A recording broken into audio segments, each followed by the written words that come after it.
Bonjour mes amis, que Dieu vous bénisse. Mais qu'il vous bénisse vraiment. Mais comment est-ce que Dieu bénit? Comment est-ce que Dieu bénit?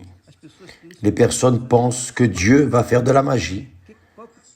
Quel est votre besoin? Ah, je suis malade. Soyez guéri. Quel est votre problème? Mon problème, il est sentimental, problème familial, relation. Dieu fait un clic et c'est comme ça. Non.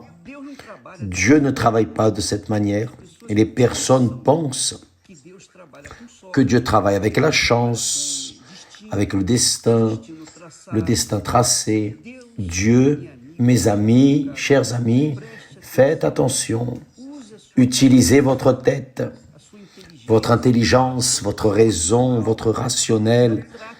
Ne traitez pas Dieu comme vous traitez les autres personnes sur la base du sentiment, la base de l'émotion, la base de ce que vous sentez ou ne sentez pas. Dieu n'est pas cœur. Dieu est parole. Apprenez cela, Dieu est parole. Dieu est parole. Lorsque l'on parle de parole, que Dieu est parole, c'est-à-dire Dieu est esprit, parce que la parole écrite, vous la voyez, mais la parole prononcée, vous l'écoutez. Mais la parole de Dieu pénètre en nous au point de séparer au Samuel, âme et esprit. Donc, voyez le pouvoir immense de la parole de Dieu. Et si cela n'est pas suffisant, ouvrez votre compréhension à ce qui est écrit, que par la parole de Dieu, tout a été créé. Il a dit, et c'est arrivé. Quand Dieu parle, les choses arrivent. Mais elles arrivent où? En qui? Cela arrive dans la vie de ceux qui ne croient pas. Quand Dieu a dit que la lumière soit, la lumière fut. La lumière est venue parce que la lumière a obéi. Quand Dieu a dit qu'il y ait une séparation entre les eaux et la terre, une portion sèche, les eaux des mers, la portion sèche, tout s'est séparé. Et les îles, les continents ont été créés. Donc Dieu parle à la mule, et la mule écoute, elle comprend et elle obéit. Mais Dieu parle avec vous, avec moi, avec nous, qui avons une tête, qui pouvons penser, raisonner et prendre une décision. Et c'est ce qui est difficile. Il est plus facile, un figuier, d'écouter la voix de Dieu qu'un être humain rebelle. L'être humain qui est rempli de ses propres pensées. Je pense ceci, je pense cela. Il n'y a rien que vous pensiez ou non. Si vous êtes intelligent, vous raisonnez, vous pensez à ce que Dieu vous donne, sa parole. Quand une personne, juste pour que vous ayez une idée plus grande de ce que veut dire parole, quand une personne veut se former dans une certaine profession pour gagner de l'argent, avoir du succès, elle va à la faculté. Et à la faculté, qu'apprend-elle? Des émotions? Non. La parole. Quand un artiste, une personne qui veut être artiste, veut apprendre les choses, veut apprendre à manipuler les émotions, où va-t-elle? Elle va vers une école d'art et elle apprend la parole. Oh, vous faites ceci, vous faites cela, faites ce geste, ainsi, ainsi. C'est ainsi que les choses fonctionnent. La personne veut être un excellent professionnel, par exemple, de la médecine. Alors, elle s'efforce, elle lutte dans la faculté. Personne n'utilise le cœur. Dans la faculté, nous n'utilisons que la tête. qui pense dans la faculté se forme et se forme bien, qui ne pense pas, qui sent, ne se forme pas, ne termine pas. Il suffit de penser, c'est-à-dire le professeur ne fait pas de magie. Il enseigne, il oriente. À la faculté, dans les universités, nous apprenons à penser. Nous apprenons à penser, à raisonner. Donc vous voyez que tout dans ce monde tourne autour de paroles. Les affaires sont faites avec les paroles. Les mariages sont faits avec la parole. Les divorces sont faits avec la parole. La haine vient avec la parole. L'amour vient avec la parole. Tout surgit de la parole. Maintenant, vous imaginez, lorsque vous appuyez votre vie sur la parole de Dieu, obligatoirement va arriver ce que vous avez déterminé pour votre vie. Obligatoirement. Par exemple, nous allons parler de paix, ce que malheureusement, ce monde n'a pas et ne donne à personne et personne n'a à donner, parce que la paix, la véritable paix, vient de l'esprit de la paix qui est l'esprit de Dieu, l'esprit de la parole de Dieu. Donc, comment est-ce que la paix est possible pour vous? Vous êtes en train de vivre un enfer dans votre vie. Problème dans le mariage, problème dans les relations, problème de santé, problème économique. Quel que soit le problème,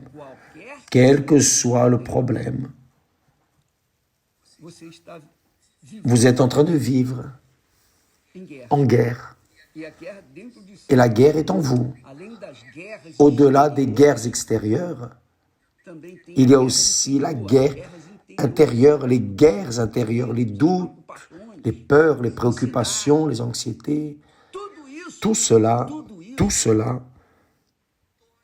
peut se transformer en paix pour ceux qui croient et appliquent la parole de Dieu dans leur vie. Le médecin se forme sur la base de la parole, l'avocat, l'architecte, l'ingénieur, quelle que soit la profession, tout le monde se forme sur la base de parole. Et où va cette parole? Dans la tête. La paix vient du Saint-Esprit de Dieu. La paix, mes amis, vous ne touchez pas la paix. Vous ne prenez pas la paix. C'est quelque chose qui est intouchable. Mais quand vous avez la paix, vous sentez que vous avez la paix. Vous observez, vous percevez la paix. Et vous restez joyeux parce qu'il y a la paix.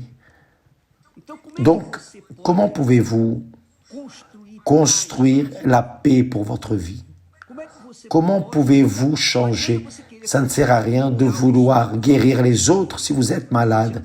Ça ne sert à rien de pointer vers les autres et vouloir mettre vos problèmes sur les autres à cause des autres. Non, le problème du manque de paix est dans la personne de chacune d'entre elles.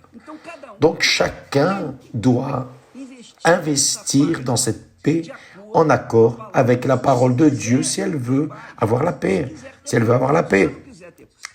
Si vous voulez avoir la paix, l'argent ne vous donnera pas la paix. Oui. Le succès ne vous donnera pas la paix. Oui ou non? Quelle que soit votre conquête, elle n'apportera pas la paix si ce n'est lorsque vous recevez l'esprit de la paix qui est le Saint-Esprit.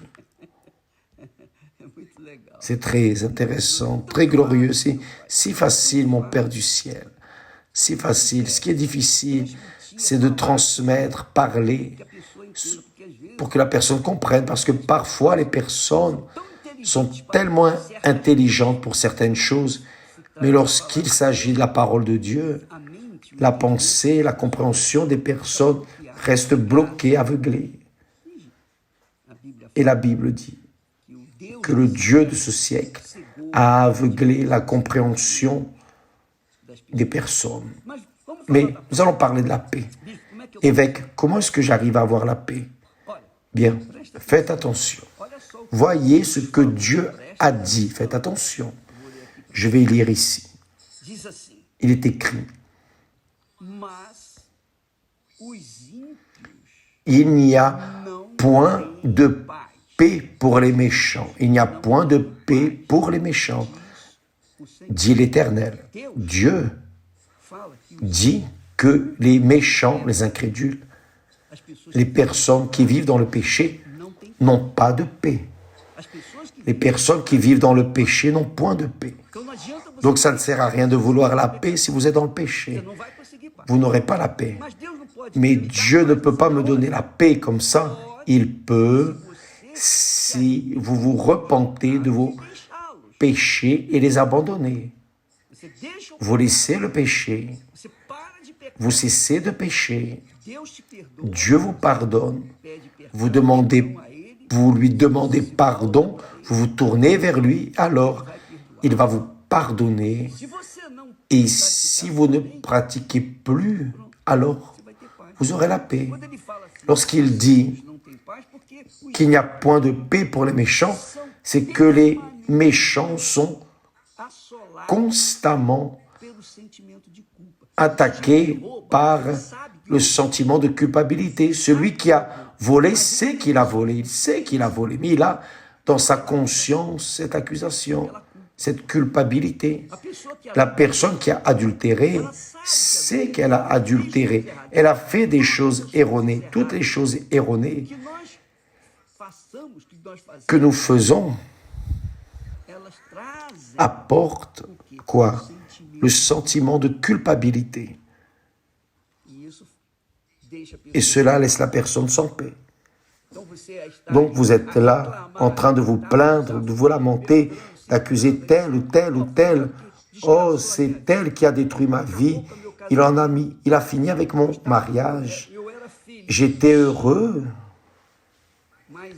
Mais elle est entrée dans la vie de mon mari, l'a enlevé de la maison. Je suis resté seul, elle a enlevé la paix. Mais ça, mes amis, c'est ce qui se passe dans ce monde. Qui ne vit pas en accord avec la parole de Dieu n'a pas de paix. Si bien que la personne arrive au point de dire: évêque, priez pour moi. Si elle a l'intelligence, la capacité, son raisonnement, fonctionnement, elle doit convenir la chose suivante. Dieu est Dieu, Dieu est grand, il est le Dieu de tous ceux qui l'invoquent. Donc, il n'y a pas besoin nécessairement que l'évêque Macedo prie pour moi, parce que je peux faire cela. Mais pourquoi la personne ne le fait pas? Parce qu'elle n'a pas d'assurance, elle n'a pas de certitude que sa prière va être entendue. Pourquoi n'a-t-elle pas la certitude que sa prière va être exaucée? Pourquoi? Parce qu'au fond, elle vit dans le péché. Au fond, elle a une culpabilité, elle a des choses en elle. Si elle enlève ses péchés, Jésus vient, il est venu mourir pour les pécheurs. Il n'est pas venu mourir pour les justes, mais pour les pécheurs. Il est venu mourir pour vous, pour moi, pour tous ceux qui croient en lui. Tous ceux qui croient en Dieu, c'est cela. C'est mettre la parole de Dieu en pratique. Ça, c'est croire en Dieu. Ce n'est pas juste croire comme ça. Croire, c'est la chose suivante. Obéir à la parole. Donc, quand vous qui avez commis une erreur, vous vous humiliez devant Dieu. Et je ne peux pas m'humilier devant Dieu pour vous. Je m'humilie devant Dieu pour moi. Je ne peux pas m'humilier parce que c'est quelque chose de personnel. C'est une attitude de foi de chacun. Donc, lorsque vous vous humiliez, oh mon Dieu, que vous soyez à la maison, au travail, en prison, dans un hôpital, une clinique, dans la rue, dans la décharge, peu importe où que vous soyez, peu importe qui vous êtes, ce que vous avez fait, n'avez pas fait, peu importe le mal que vous avez déjà causé à tant de personnes, peu importe. Ce qui compte, c'est le suivant. Quand vous vous humiliez devant Dieu et dites, « Oh mon Dieu, pas besoin de beaucoup parler, mon Dieu, je suis un détritus, je ne sais même pas si tu m'écoutes. Mais si tu existes et m'écoutes, honnêtement, je suis là, te demandant pardon pour tout ce que j'ai fait. Je suis une crapule, je ne mérite pas. Mais le Seigneur est miséricordieux. J'entends dire que tu es miséricordieux, donc aie compassion de moi maintenant et change ma situation. Là, oui. Vous savez ce qui va arriver? Dieu va vous donner des idées. Il va vous pardonner. Et à ce moment où vous allez parler à Dieu, ce moment, dans la sincérité, vous avez changé votre pensée, changé votre volonté, vous vous êtes incliné devant Dieu, alors vous allez recevoir la paix au même instant. Pas besoin d'être nécessairement dans une église, pas besoin de la prière du pasteur, de personne. Vous n'avez besoin de personne, parce que Dieu est grand, il est en tout lieu, il voit tout, il sait tout. Et quand quelqu'un se manifeste dans la foi, la sincérité envers lui, et se repent, il pardonne. Et avec le pardon vient la paix. C'est simple. Vous savez, vous connaissez l'histoire de cette femme qui a été surprise en flagrant délit d'adultère. Et Jésus a dit aux accusateurs qui étaient des religieux, ils étaient religieux, comme aujourd'hui. Et Jésus a dit, il a dit, « Où sont tes accusateurs ?» Elle a dit, « Seigneur, ils sont partis. Personne ne t'accusait, non ?» Jésus leur avait dit, « Celui qui n'a pas de péché lance la première pierre. » Alors Jésus lui a dit, « Moi-même, je ne te condamne pas. » Voyez quelle merveille. Je ne te condamne pas non plus. Jésus vous dit cela, à vous, à moi, tous ceux qui humblement reconnaissent leurs erreurs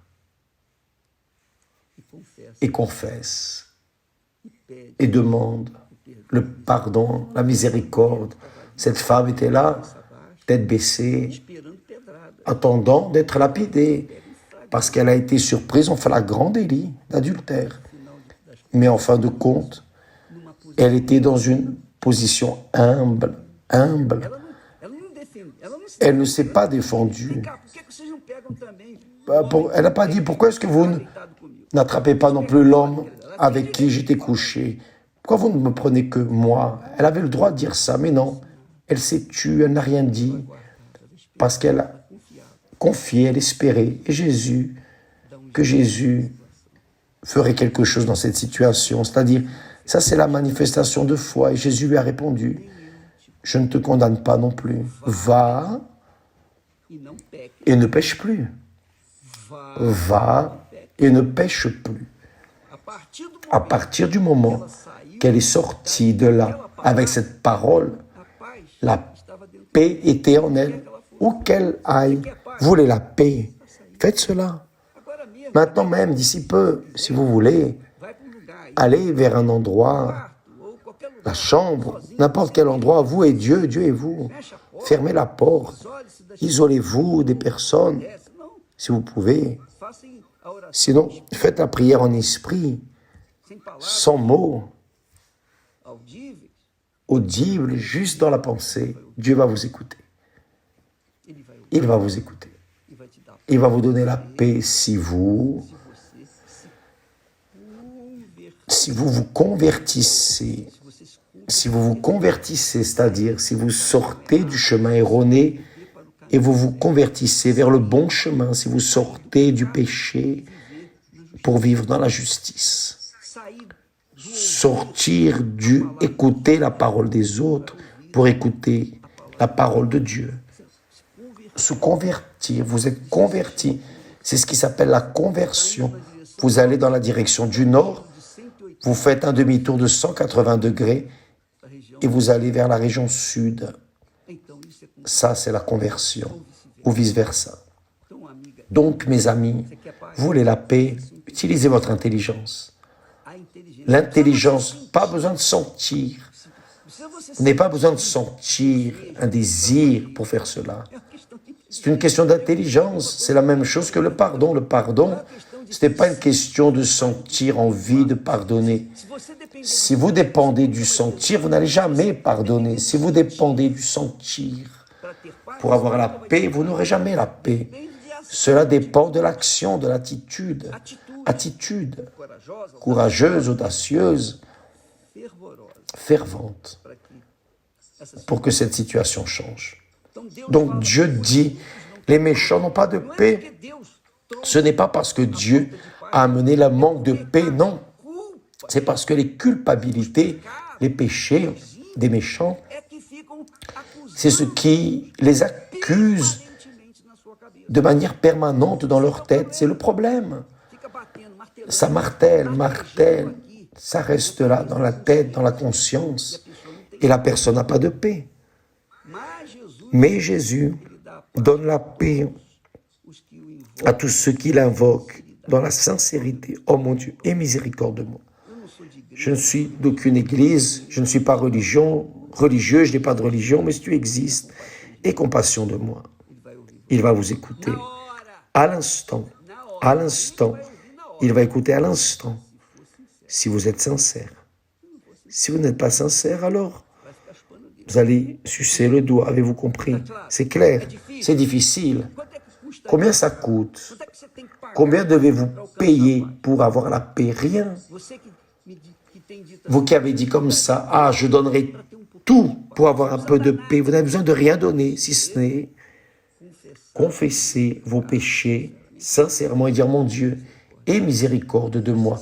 Mais sincèrement, un cœur contrit, une pensée affermie dans le désir, le vouloir, la détermination de changer cette situation.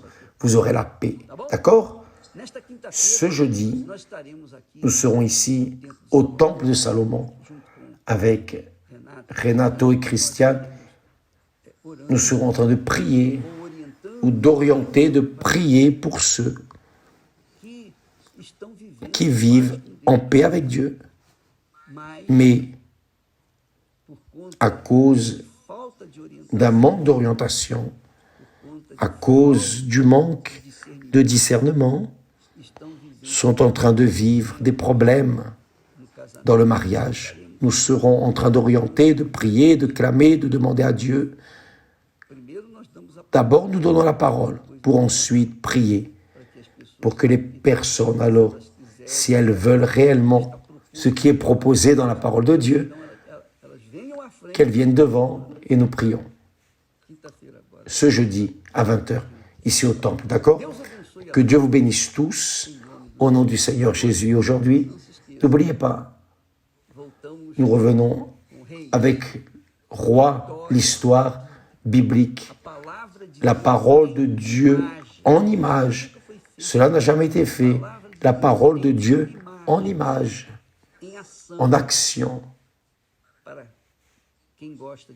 pour ceux qui aiment penser. Que Dieu vous bénisse tous. Aujourd'hui, à 21h, ce sera sur la Record TV, et aussi sur Univers. Univers, vous pouvez participer à n'importe quel horaire. C'est sur Univers, d'accord? Que Dieu vous bénisse et à demain au nom du Seigneur Jésus. Amen. J'espère vous avoir aidé. Grâce à Dieu.